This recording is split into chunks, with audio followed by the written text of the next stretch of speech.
Welcome to my YouTube channel maths with PB sir. Clerkship men's পরীক্ষা নির্বিঘ্নে সম্পন্ন হয়েছে। আপাতত কোনো খবরাখবর নেই, কোনো ইনসিডেন্টেরই খবরাখবর আপাতত নেই। এই পরীক্ষার প্রশ্নপত্রের রিভিউ সহ কাট অফ মার্কস কী হতে চলেছে সেই নিয়ে আজকের ভিডিও। যে সমস্ত ভিউয়ার্সরা প্রথমবার চ্যানেলটি দেখছেন অবশ্যই চ্যানেলটি সাবস্ক্রাইব করে দেবেন এবং পাশে থাকা বেল আইকনটি প্রেস করবেন নিত্য নতুন বিভিন্ন পরীক্ষার পশ্চিমবঙ্গ সহ কেন্দ্র সরকারের আপডেট তথ্য এবং ক্লাস পাওয়ার জন্য। ক্লার্কশিপ ইতিহাসে এই প্রথমবার এমন হতে চলেছে।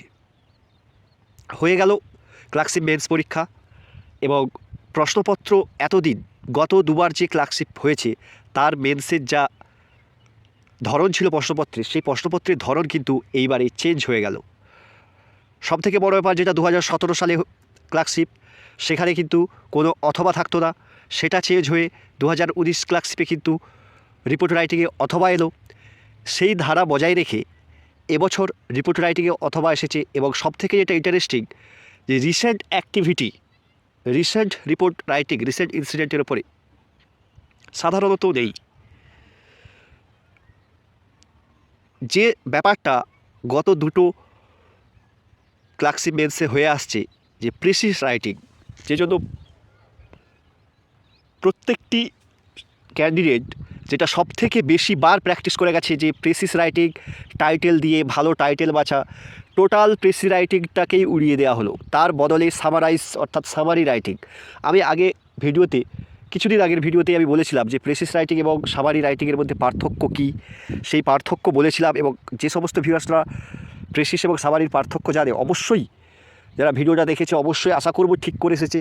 এবং যেহেতু প্রেসিস রাইটিং নয়, এটা সামারি দিয়েছে, তাই টাইটেল দেওয়ার কোনো প্রয়োজন নেই এবং 1/3 লিখে এলেই হবে।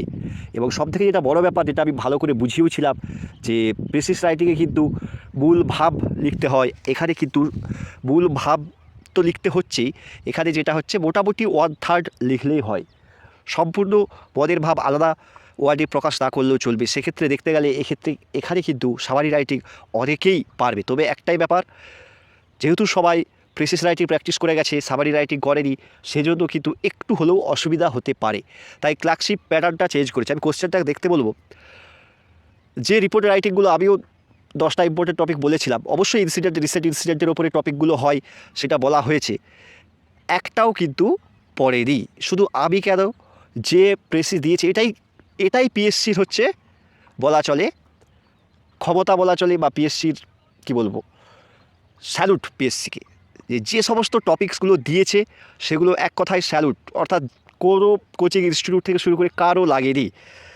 যেটা ইংলিশে রিপোর্ট রাইটিং পড়েছে এনজিও, ডগ লাভার্স সোসাইটি, তো এইটা কিন্তু রিসেন্ট অ্যাক্টিভিটি বলা চলে না, তবুও এটা কিন্তু কিছুদিন ধরে কিন্তু চলে আসছে যে ডগ, রাস্তার কুকুরকে বিশেষ করে এখন কেন্দ্র সরকারও বিভিন্ন প্রকল্প নিয়ে এসেছে, এগুলো যদি যোগ করা যায় ভালো হবে। তো যে মিড ডে মিল খাওয়ানোর সময় রাস্তার কুকুর থাকলে তাদেরকেও মিড ডে মিল দেওয়ার ব্যবস্থা, এটা কেন্দ্র সরকারের শিক্ষামন্ত্রক কিন্তু এটা বলেছে, অর্ডার সহ বলেছে। এই সমস্ত ব্যাপারগুলো যদি ঢোকানো যায়, প্লাস এনজিওর হয়ে রিপোর্টটা যেহেতু লিখতে হবে, সেইভাবে যদি লিখতে পারো অবশ্যই খুব ভালো একটা রিপোর্ট। এবং এর অথবা যেটা দিয়েছে সেটা কিন্তু বলা চলে খুব একটা কঠিন না। Science exhibition, science and technology exhibition দিয়ে, এটা কিন্তু স্কুলে এই রিপোর্টটা সাধারণত কোবদ রিপোর্ট, বিশেষ করে এইচএস পর্যন্ত এটা কিন্তু একটা কোবদ রিপোর্ট রাইটিং। তো যে সমস্ত পরীক্ষার্থীরা এইচএস বুকস ফলো করেন তাদের ক্ষেত্রে কিন্তু এটা একটা কোবদ রিপোর্ট রাইটিং বলা চলে। তো দুটোর ক্ষেত্রেই বলবো, পিএসসি ক্লার্কশিপের ক্ষেত্রে আর কোবদ, সেটা আশা করবে এমন কিছু না, যেহেতু হিটস দেওয়া রয়েছে, হিটস ধরে ধরে কিন্তু লেখাই যায়, এমন কোনো অসুবিধা হওয়ার কথা নয়। এটা গেল আমাদের রিপোর্ট রাইটিং, যেটা কিন্তু কঠিন বলা যাবে না, এটা সহজের উপরে, তবে আনকমন হওয়ার কারণে এটা স্কিলের ওপর নির্ভর করছে কে কেমন লিখে এসেছে। সেকেন্ড যেটা বললাম যে সামারাইজ অবশ্যই সহজই পড়েছে, কঠিন কিছু নেই। তারপরে যেটা হচ্ছে Bengali to English, Bengali to ইংলিশে খুব একটা কঠিন কিন্তু নয়, রাজনৈতিক নেতা এক দুটো ওয়ার্ড কিন্তু কঠিন আছে, খুব একটা কঠিন নয় বেঙ্গলি টু ইংলিশ। এটাও আশা করব ম্যাক্সিমাম ক্যান্ডিডেট করে এসেছে, এবং যারা খুব প্র্যাকটিস করছে তাদের তো কবল লেগে যাওয়ার কথা। যাদের কবল লেগেছে অবশ্যই কমেন্ট সেকশনে কমেন্ট করবেন।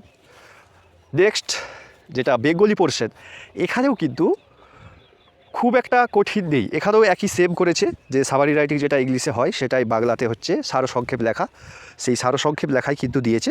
আশা করব এটাও সকলে করে এসেছে, খুব একটা কঠিন হয়নি।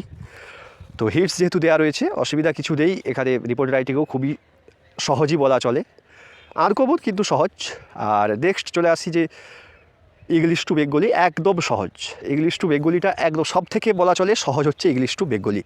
তো এইভাবে যে নাম্বার বিন্যাস থেকে শুরু করে রয়েছে, আশা করব এই কোশ্চেনে 100-র মধ্যে যারা 6টা রাইটিং করে এসেছে তারা কিন্তু 50 থেকে 60 কমপক্ষে পাবে, ন্যূনতম নাম্বার কিন্তু পাবে।